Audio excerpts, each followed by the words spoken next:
made a masterpiece. What do you think? Love the colors. It's Not completely. trash. Hey paisanos, woohoo! Welcome back to my channel. To kick things off, I'd like to thank you all for over 4K views on my review for the first Mario movie, and to give a nice warm welcome to all the newcomers to my channel. Your support means the world to me, and I hope you'll stick around for future reviews and animation. Anyways, the Super Mario Galaxy movie, the highly anticipated follow-up to Nintendo and Illumination's highly divisive hit film, the Super Mario Bros. Movie. Well, duh. To give a quick recap on my thoughts, I thought the first movie was a ton of fun, if a bit faulty in the story department. It was a simple story about the Mario Bros. Discovering the Mushroom Kingdom and saving Luigi from the wrath of Bowser. It's a wonderful love letter to the Mario franchise and exhilarating Easter egg hunt for fans. Though I feel it could have been more. My qualms towards a bulk of the movie didn't stop it from completely sweeping the box office, as Illumination often does. Before continuing on though, I'd like to shout out the video Super Mario Bros. Movie Rewritten by Chari5 and Illumination's Peach, an adaptation failure by Heloflor. Rewritten not only chefs up a more tightly constructed story for the film, not only does it involve Luigi more, not only does it give Donkey Kong narrative purpose within the movie, but Chari was also able to keep every big fan service moment intact while adding on new ones. And Heloflor's analysis on movie Peach versus OG Peach gets far more into Peach's role in the games and other media that Illumination just straight up ignored. Like, dude, Illumination could have made Peach so much cooler. She wasn't always just a pretty face waiting to be captured. Yeah, on another note, Heloflor's got a really cool accent. Yeah, it was just kind of cool. Anyways, with the first film being such a massive success, it only made sense for Nintendo to partner with Minions Inc. to do it all again. Thusly, in spring 2024, a new Mario movie was announced in development, with Horvath and Jelinek returning to direct, along with writers Matt and Red. Sup? I mean Ed. While there weren't many details about the film at the ready yet, it was safe to assume by the post-credit scene of the first movie that it'd be an adaptation of Super Mario World, as that marked the introduction of everyone's favorite green dino, Yoshi! And the music played over that scene also helped the theory.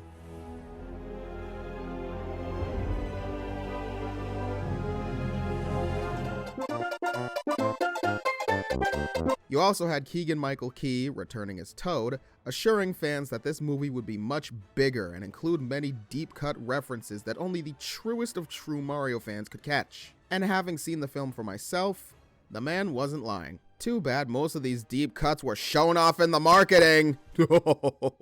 We'll get to you. It wouldn't be until a Nintendo Direct in September where we'd get our first title reveal.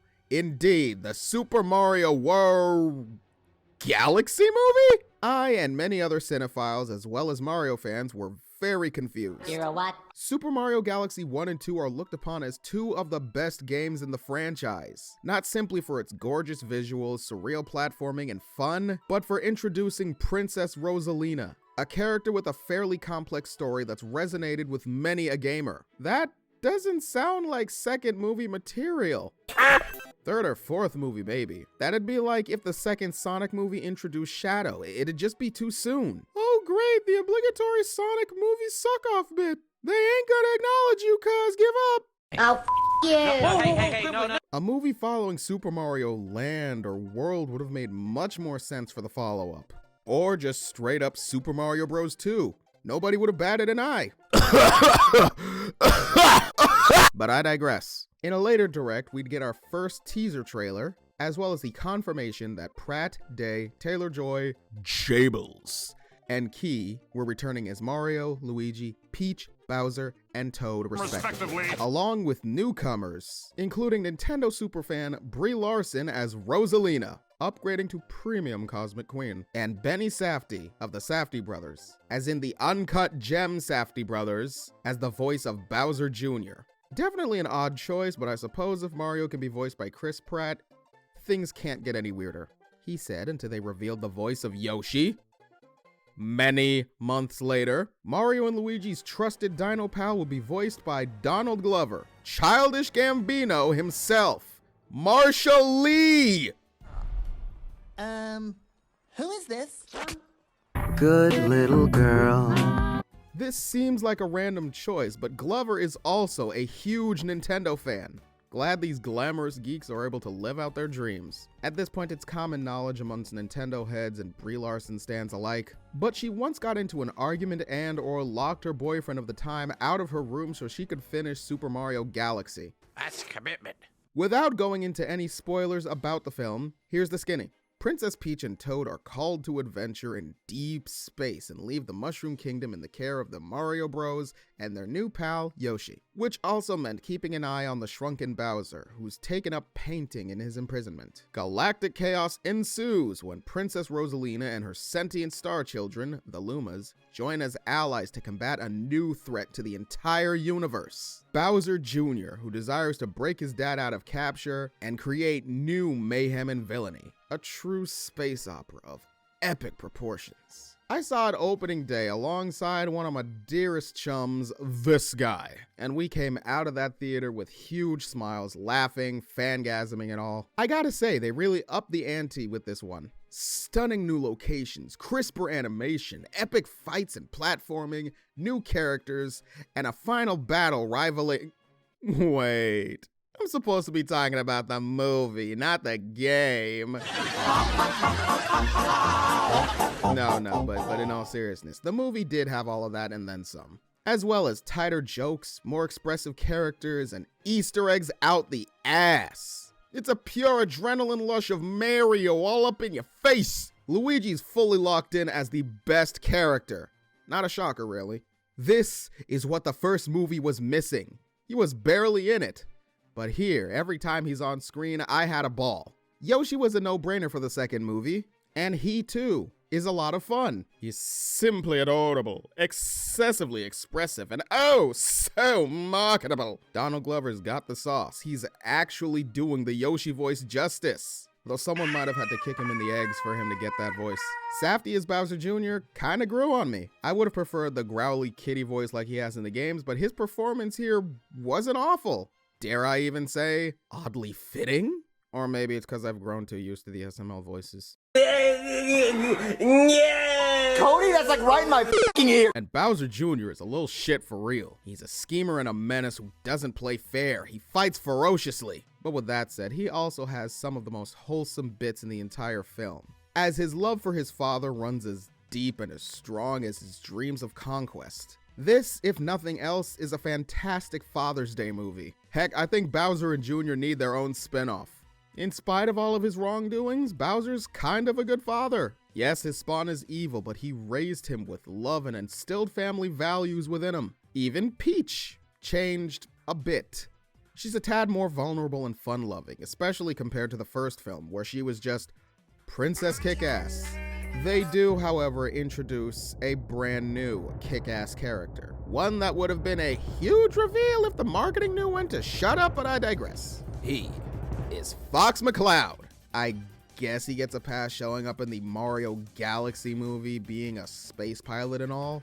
And he's not just a fleeting cameo either. He gets a ton of screen time, serving as the Han Solo of the movie. Your classic charismatic space merc will take on any task for the right price. He's a barrel of fun, and Glenn Powell was a very fitting choice to voice him. But again, y'all could have saved the reveal for the movie. The marketing showed this movie to be juggling a ton more than it needed to as is. You pile the reveal of Fox McCloud being in this film on top of that, and you're leaving next to no surprise for Nintendo diehards, who would have gotten a huge kick out of it. All in all, they truly delivered something bigger in scale than the first. But was it better? Well, my premise run through barely scratched the surface of a pretty much non-existent story. I'm sorry.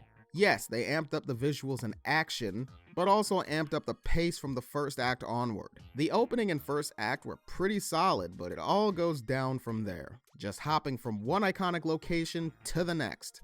Like, the first movie had better pacing and story by comparison. When the movie was done, I could barely comprehend what just happened. It was pretty much an elaborate let's play, but they took out all the gameplay and left you with the cutscenes. Chris Pratt's Mario hasn't improved in any way. Like, he's trying his damnness, but dude, he's just animated Star-Lord at this point.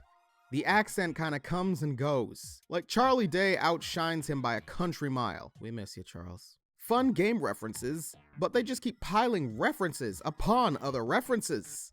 They don't give you time to enjoy one reference because they gotta pile 10 more helpings on your plate. In a game, this wouldn't be a problem, as the adventure is prioritized over any real plot. You're traveling to new worlds, uncovering new abilities, and meeting new allies. Nary any deep stories or themes. You can't get away with that in a movie, a visual medium where storytelling is key, not an option. Now, I've gotten 2 recent comments speaking in favor of the first Sonic movie, how it was important to establish the world, the characters' motivations, weaknesses, and whatnot, before getting into the real meat and potatoes of the franchise. As in, without Sonic and Tom's by-the-numbers buddy cop road trip movie, we wouldn't have gotten Tails, Knuckles, Shadow, the Chaos Emeralds, Gun, etc. Rewards, if you will, for sticking with the new story. And the forthcoming movie promises more chaos. For the fans is barely an argument here.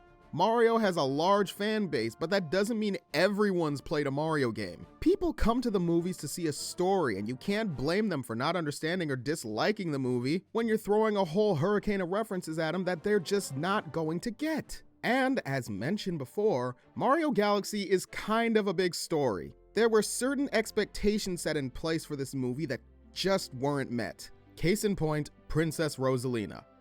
Or should I say, Nosalina, because she's barely in the movie. After an epic showdown with Bowser Jr., she's sidelined completely for Peach's story until way later in the movie. If I were Brie Larson, I'd be pretty pissed, but I mean, just look at her. She's happy. This is barely a Mario Galaxy movie.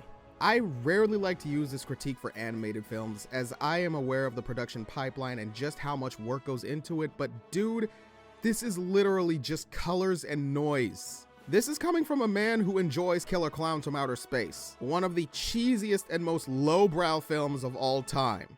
And it's a masterpiece. I'm happy for every artist and designer getting to flex their chops for, again, a beautiful looking film, but it could have been leagues better. As is, it's more infuriating than the first movie. A barely focused, awkwardly paced mess, but it's packed to the brim with more action and fun for the whole family. Simply put, Nintendo can't produce movies. I fear deeply for the Legend of Zelda movie. And with Fox entering the fray, it seems like they're planting the seeds for a Smash Brothers crossover down the line. Well, I got some free advice for you. Don't. Much like the first movie though, the fan reception outweighs the critics. Kids and Nintendo adults are eating this up, while critics hadn't many nice things to say. Yet somehow, this go-round, the critics are as bad as the toxically positive fans. Worse than AI? Who pooped in your cereal? You don't have to like this movie, but for the love of God, don't insult the handmade work that went into it, asshole. It is way more flawed than the first movie, but I would rather watch a film that barely met expectations, made by human hands, than AI-generated diarrhea. With that said, fellow Mario fans, don't attack people who didn't like this movie.